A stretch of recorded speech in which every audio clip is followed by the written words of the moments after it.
Feel like a good one, mate? Yeah, it feels okay. It's trying to do me on the back of that bar at the moment. You see all that it's milky kicked up a water kicked huge up. cloud, yeah. It's certainly pulling well. Funny bite, it just a couple of little bleeps. I put the other rod down. I was just about to cast the other rod out, put the other rod down, looked at the rod and I thought, no, just a liner.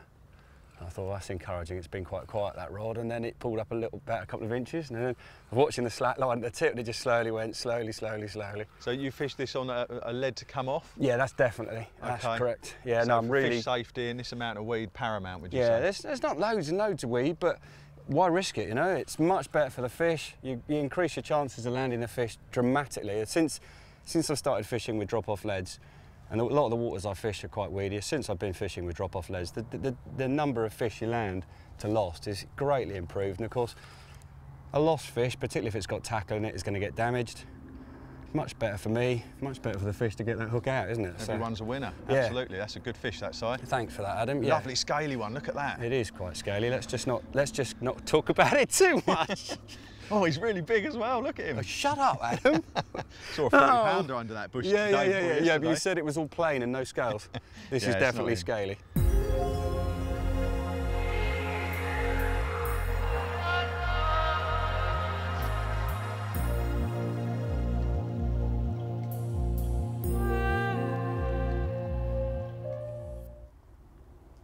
Oh yes, I'll keep him coming, mate. All the way, all the way. He's yours. Hey, what a perler of a fish. Mate, that is the showstopper. Well done.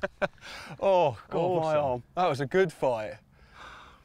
Right, guys, we've got the fish in the net. Now, carp care and how to handle fish is of paramount importance.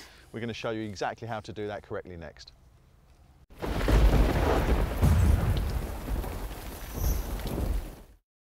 Simon has got an absolute corker of a fish to show you. Wait till you see this is a real showstopper, isn't it? Yeah, So it's a proper St John's carp.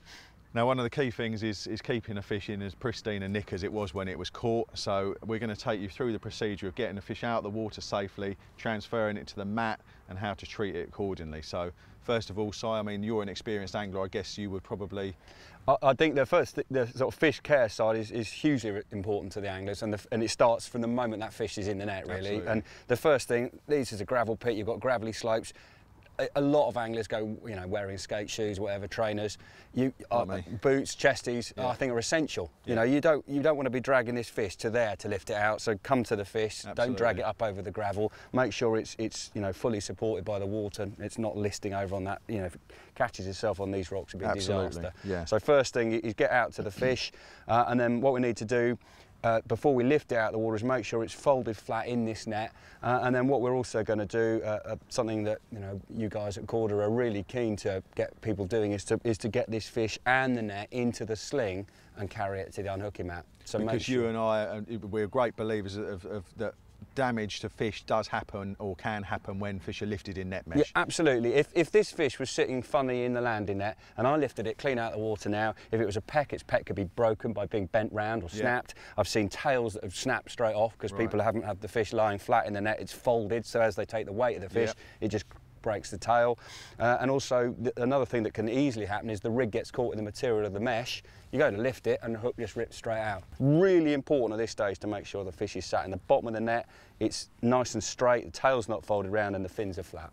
Just leading on from that, guys, as Simon said, critically important to keep the pressure on the mouth, or to make sure there's absolutely no pressure on the mouth. And one of the most common things that we see people doing is breaking down the net and rolling everything up together, and the line is rolled up with the net arms, which means it's tight all the way through to the rig. You lift the fish and it tears, and that's a common mistake, isn't it, Si? So really important. I mean, you're experienced enough to unhook the fish in the water occasionally. You're going to do that now, or we'll have a look. If I'm not happy that I can't easily get to the hook, I'd leave it in. Okay. Because I think if the fish is a bit lively and it's kicking in the net, you can end up with a size 6 in your finger. But if you can easily pop the hook out while it's in the net, then it's out the way. Yeah. And I think out the way is just good, isn't it? last little point on that is, if you unhook this fish now and go, right, there's my rig, drop it in the water, the first swan that comes past is going to pick it up. So really important to make sure if you do unhook it and it's still got bait on, to get it up on one of the rings out the way so that you and the wildlife don't get hooked up. Absolutely, good point. Well, shall I hold the net while you can try and pop the hook out? Okay, let's have a little look.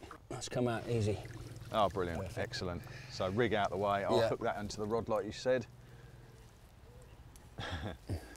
You got the net? Yeah, fantastic.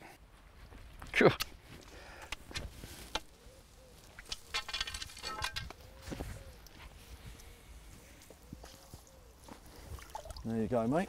Thank you.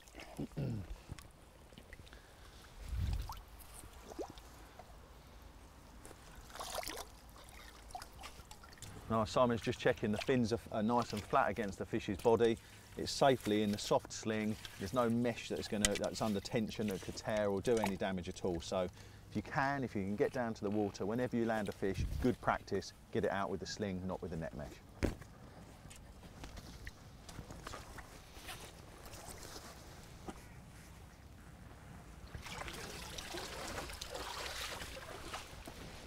Okay, the fish is onto a nice big fully padded mat. Let's have a look at what you caught, Simon. I know it's a bit special, this carp. Sneaky preview in the landing net. Oh, look at those scales. Oh yeah, oh yeah, I want one of those. Proper.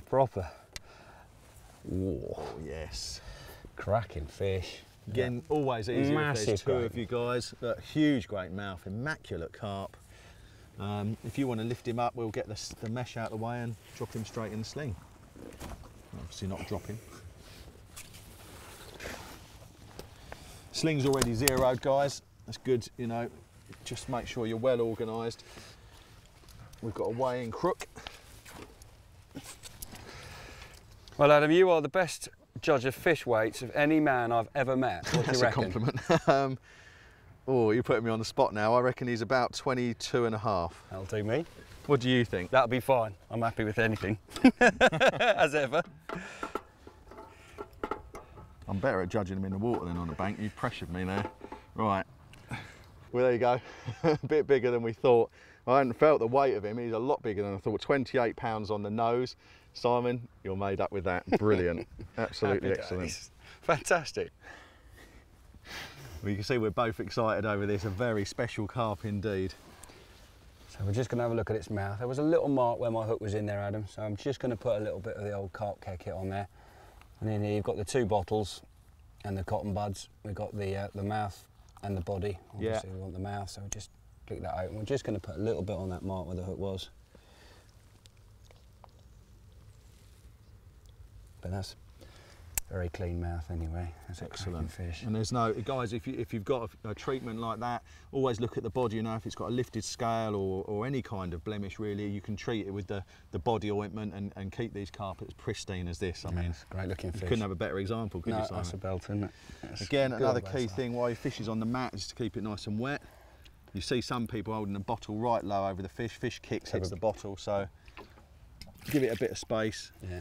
And it's always worth putting your hand over its eyes as well, Adam. Yes. That's one thing you see on the fish farm. The darker they are, the quieter they are. So. Good tip. Excellent tip. I'm not a great fan of the old stick your thumb in the mouth. That's a bit old school. Yeah. Well, let's hold him up and see what you've got there, mate. I'm very envious. Oh, a cracker. Well done. And that is how to safely handle a carp on the bank, from netting it all the way through. We're going to return this fella after we've done a couple of still photographs.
know what's happened, mate? You're on your garage floor, your gear's been nicked, so you've had a heart attack. You're clearly dying. Hey, do you know what, Al?